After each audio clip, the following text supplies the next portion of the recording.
Welcome back. In this lesson, we will talk about 5 keys to unlocking your memory's full potential. But before we get started, let me ask you a question. Do you remember your 20 words? Did you do your homework and review it? Remember, learning is not a spectator sport. You need to roll up your sleeves and get involved. So, make sure you go back and practice your 20-word list, which we will call your sun list. For now, let's begin with the 5 keys to unlocking your memory's full potential. Jim Quick uses the acronym BMOM.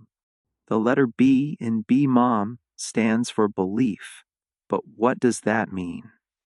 Henry Ford once said that whether you think you can or you think you can't, you're right.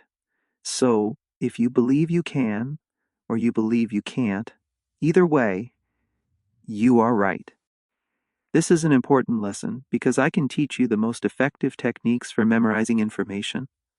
But if you don't believe in yourself, by thinking things like, I'm not smart enough, or I have a bad memory, you're setting yourself up for failure to remember what you learned.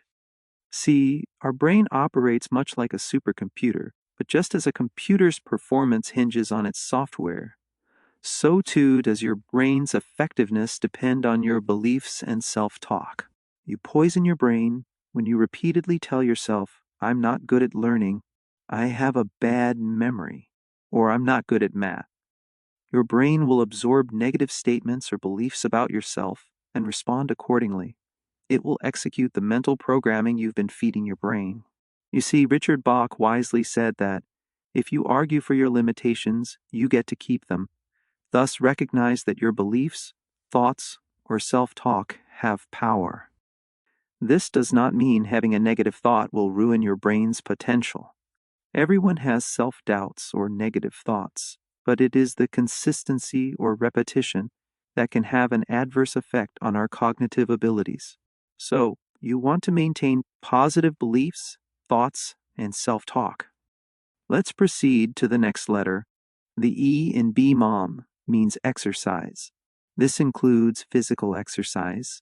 When you move your body, it produces brain-derived neurotrophic factors, which are proteins essential for brain cells to survive and function optimally. It also promotes the creation of new brain cells, a process known as neurogenesis. Think of brain-derived neurotrophic factors as a kind of fertilizer for your brain, which nourishes and supports its growth. But exercise isn't just about physical activity. It also involves mentally rehearsing what you've learned. Let's explore this topic further. If I ask you to finish the following sentence, practice makes what comes to mind. Think about what comes to mind. Does perfect come to mind? No, it's not perfect because there is always room for improvement. The American football coach, Vince Lombardi, once said, "Practice makes permanent." The quote suggests that repetition becomes permanent and behaviors become habits or automatic actions based on the principles of neuroplasticity. Practice is made permanent because neural pathways or traces of memories are consolidated in the brain's neocortex. So, once again, practice makes what? Yes, that's right, permanent.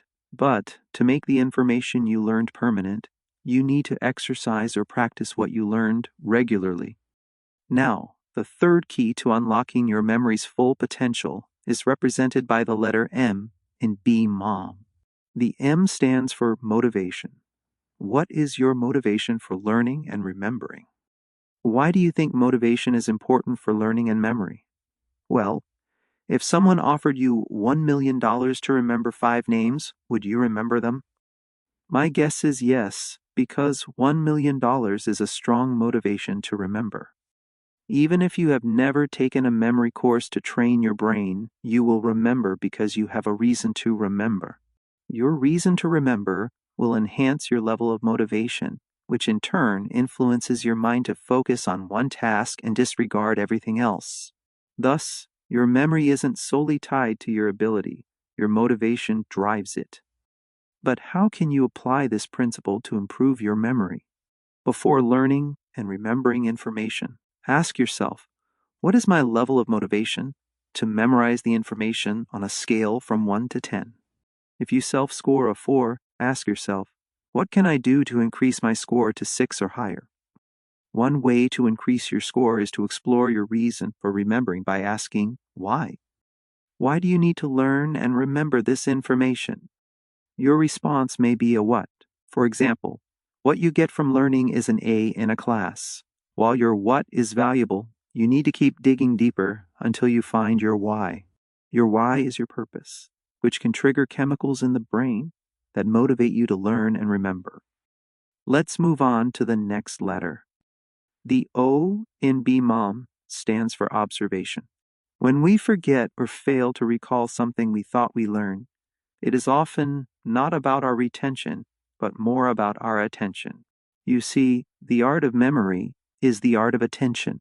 For instance, without using the internet, challenge yourself to recall the colors of each letter in the Google logo in the correct sequence. Most of us have encountered this logo countless times. However, seeing or hearing something doesn't equate to memorizing information.